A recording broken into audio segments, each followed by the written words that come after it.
Hello everyone, welcome to the channel. আজকে আবার তোমাদের জন্য নতুন একটি রিক্রুটমেন্ট নোটিফিকেশন নিয়ে এসেছি। এটি তোমরা দেখতেই পাচ্ছ, সিএসআইআর ন্যাশনাল মেটালজিক্যাল ল্যাবরেটরি থেকে এই নোটিফিকেশনটি পাবলিশ করা হয়েছে, যেটির অ্যাড্রেস তোমরা দেখতে পাচ্ছ ঝাড়খণ্ডে রয়েছে। এবং এখানে website and helpline, email address সমস্ত কিছুই দেওয়া রয়েছে। বাকি তোমাদের যে রিক্রুটমেন্ট অ্যাডভাইস নাম্বার রয়েছে সেটা তোমরা দেখতে পাচ্ছ। অ্যান্ড তোমাদের যে রিক্রুটমেন্ট হচ্ছে সেটা কিন্তু junior stenographer and junior secretariat assistant পদে রিক্রুট করা হচ্ছে। অ্যান্ড ডিপার্টমেন্ট তোমাদের টোটাল 3টি রয়েছে। তো এখানে তোমাদের যে রিক্রুটমেন্ট প্রসেস রয়েছে সেটা 6/5/2025 থেকে অলরেডি স্টার্ট হয়ে গেছে। অ্যান্ড লাস্ট যে ডেট রয়েছে অ্যাপ্লিকেশন রিসিভ করার, সেটা 30/5/2025 বিকেল 5টা পর্যন্ত চলবে।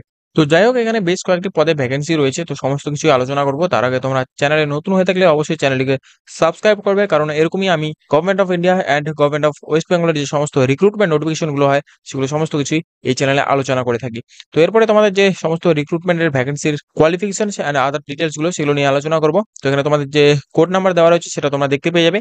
নেম অফ পোস্ট তোমরা দেখতে পাচ্ছ জুনিয়র স্টেনোগ্রাফার, বাকি junior secretary assistant general and তোমাদের ফাইন্যান্স অ্যান্ড তারপরে স্টোর অ্যান্ড পারচেজ সমস্ত কিছুই রয়েছে। তো তোমরা পোস্ট গুলো দেখতে পাচ্ছ 8টি, 5টি অ্যান্ড 4টি, তারপরে 4টি, এইভাবে ভ্যাকেন্সি গুলো রয়েছে। তো এগুলো কিন্তু খুবই কম সংখ্যক বেরোয় এবং অনেকগুলো ব্রাঞ্চ অনুযায়ী বেরোয়, তো সেগুলো কিন্তু খুবই কম সংখ্যক থাকে। এবং এলিজিবিলিটি শুধুমাত্র 12 পাস তোমরা দেখতে পেয়ে যাচ্ছ। অ্যান্ড পে স্কেলটা যেটা রয়েছে তোমরা দেখতে পাচ্ছ, পে লেভেল 4 25,500 থেকে 81,100 রয়েছে। টোটাল এমপ্লয়মেন্ট তোমাদের 46,800 পার মান্থ অ্যাপ্রক্সিমেটলি রয়েছে। আর বাকি তোমাদের যে জুনিয়র সেক্রেটারিয়েট অ্যাসিস্ট্যান্ট রয়েছে তার ক্ষেত্রে তোমাদের পে লেভেল 2 19,900 থেকে 63,200।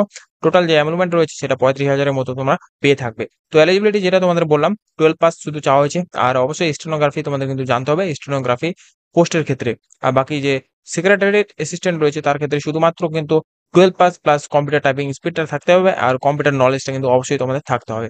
আর আপার এজ লিমিটটা যেটা দেওয়া রয়েছে সেটা তোমরা দেখতে পাচ্ছ 27 বছর শুধুমাত্র জুনিয়র স্টেনোগ্রাফারের ক্ষেত্রে, অ্যান্ড সেক্রেটারিয়েট অ্যাসিস্ট্যান্টের ক্ষেত্রে তোমাদের 28 বছর পর্যন্ত ছাড় রয়েছে। এরপরে জুনিয়র স্টেনোগ্রাফারের ক্ষেত্রে যে ডিটেল গুলো দেওয়া রয়েছে, এডুকেশনাল কোয়ালিফিকেশন যেটা তোমাদের প্রথমে উপরে বললাম। এরপরে সিলেকশন প্রসেস রয়েছে। তো সিলেকশন প্রসেস এখানে অবশ্যই কিন্তু 200 মার্কসের একটা পরীক্ষা হবে, তোমরা দেখতে পাচ্ছ। ওএমআর বেস্ট হতে পারে বা কম্পিউটার টেস্ট যে কোনো হতে পারে, মাল্টিপল চয়েস কোশ্চেন হয়ে যাবে।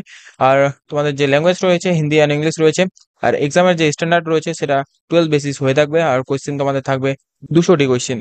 অ্যান্ড টোটাল টাইম যে অ্যালট হবে সেটা তোমরা দেখতে পাচ্ছ 2 ঘন্টা রয়েছে। আর 40 মিনিট তোমাদের এক্সট্রা দেওয়া থাকবে যাদের স্ক্রাইবস রয়েছে তাদের জন্য। বাকি নিচে এখানে সাবজেক্ট ওয়াইজ যে ভাগগুলো রয়েছে সেগুলো তোমরা দেখতে পাচ্ছ, general intelligence and reasoning, general awareness, English language and comprehensive, এগুলো সমস্ত কিছু রয়েছে। তো 50-50, আর বাকি আরেকটি সাবজেক্ট যেটা রয়েছে সেটি 100, টোটাল 200 রয়েছে। অ্যান্ড তোমাদের অবশ্যই প্রত্যেকটি কিন্তু 1 মার্ক করে রয়েছে। অ্যান্ড নেগেটিভ মার্কিং প্রত্যেকটিতে থাকবে 0.25, মানে প্রত্যেকটি ভুল অ্যান্সারের ক্ষেত্রে কিন্তু তোমাদের এটি ডিডাক্ট করে নেওয়া হবে। আর বাকি প্রফিসিয়েন্সি ইন স্টেনোগ্রাফি কিন্তু থাকতে হবে অবশ্যই, যেহেতু স্টেনোগ্রাফি পোস্ট। তো সেই জন্য তোমাদের ইংলিশে তোমাদের 50 মিনিট, এবং স্ক্রাইব যাদের রয়েছে তাদের ক্ষেত্রে 70 মিনিট, হিন্দিতে হলে 65 মিনিট অ্যান্ড 90 মিনিট। তো বাকি যে তোমাদের ডিউরেশনটা রয়েছে মানে স্পিডটা রয়েছে তোমরা দেখতে পাচ্ছ 80 ওয়ার্ড পার মিনিট কিন্তু তোমাদের এলিজিবিলিটি মানে টাইপিংটা থাকতে হবে। বাকি এরপর মেরিট লিস্ট প্রিপেয়ার করা হবে। তো এই হচ্ছে সমস্ত ডিটেল। এরপরে তোমাদের বাকি যে সমস্ত স্টেপগুলো রয়েছে সেগুলো দেখে নিতে পারো। আর জুনিয়র সেক্রেটারি অ্যাসিস্ট্যান্টের ক্ষেত্রেও কিন্তু তোমাদের সেম রয়েছে, একটু আলাদা রয়েছে। তো এখানে 12 বেসিসে তোমাদের সমস্ত পরীক্ষা হয়ে থাকবে। অ্যান্ড সিলেকশন প্রসেসটা অনেকটাই সেম রয়েছে, ওএমআর অ্যান্ড সিবিটি টেস্ট হয়ে থাকবে। আর নাম্বার অফ কোশ্চেন্স যে রয়েছে সেটাও কিন্তু 200 রয়েছে। প্রথম যে পেপারটি রয়েছে তোমরা দেখতে পাচ্ছ 90 মিনিটের, সেটা মেন্টাল এবিলিটি হয়ে থাকবে। 100টি কোশ্চেন, 200 মার্কসের রয়েছে, নেগেটিভ মার্কিং এখানে নেই। আর বাকি যে 2 নম্বর পেপার রয়েছে সেখানে তোমাদের 1 ঘন্টা দেওয়া হবে। আর জেনারেল অ্যাওয়ারনেস আর ইংলিশ ল্যাঙ্গুয়েজের উপর 50-50 করে কোশ্চেন। অ্যান্ড ম্যাক্সিমাম মার্কস কিন্তু 150-150 করে রয়েছে। প্রত্যেকটি ভুল অ্যান্সারের ক্ষেত্রে 1 নম্বর করে তোমাদের কিন্তু এখানে নেগেটিভ মার্কিং রয়েছে। বাকি প্রফিসিয়েন্সি ইন কম্পিউটার অবশ্যই থাকতে হবে 35টি ওয়ার্ড পার মিনিট, ইংরেজির ক্ষেত্রে অ্যান্ড হিন্দির ক্ষেত্রে তোমাদের 30টি ওয়ার্ড পার মিনিট থাকতে হবে। আর কি ডিপ্রেশন তোমাদের দেওয়া রয়েছে এগুলো কিন্তু তোমাদের ম্যাচ থাকতে হবে। তো যাই হোক, এই হচ্ছে সমস্ত ডিটেল। বাকি তোমাদের যে ফর্মুলাটা রয়েছে টাইপিং এর ক্ষেত্রে সমস্ত কিছু এখানে দেওয়া রয়েছে, সেগুলো তোমরা অবশ্যই চাইলে দেখে নিতে পারো। তো এরপরে কিভাবে অ্যাপ্লাই করবে সেটা বলা রয়েছে। তো অ্যাপ্লিকেশনের যে লিঙ্কটা রয়েছে সেটা তোমরা দেখতে পাচ্ছ, যে অফিসিয়াল ওয়েবসাইট রয়েছে সেখানে গিয়ে করতে হবে, আর অনলাইন মোডেই অ্যাপ্লাইটি করতে হবে, সেটাই তোমাদের বলা রয়েছে। তো এখানে সমস্ত ডেট এন্ড টাইম গুলো আবার বলে দেওয়া রয়েছে, তো এগুলো দেখার কিছু নেই। তো এখানে সমস্ত যে স্টেপ গুলো রয়েছে সেগুলো অবশ্যই বলে দেওয়া রয়েছে। আর অ্যাপ্লিকেশন ফি অবশ্যই কিন্তু চার্জ করা হচ্ছে, তোমরা দেখতে পাচ্ছ 500 টাকা অবশ্যই তোমাদের এটি চার্জ করা হচ্ছে। বাই অনলাইনে কিন্তু তোমাদের এটি প্রোভাইড করতে হবে। দেখতে পাচ্ছ স্টেট ব্যাংকের যে কালেক্টর রয়েছে সেখান থেকে তোমাদের এটি পে করতে হবে।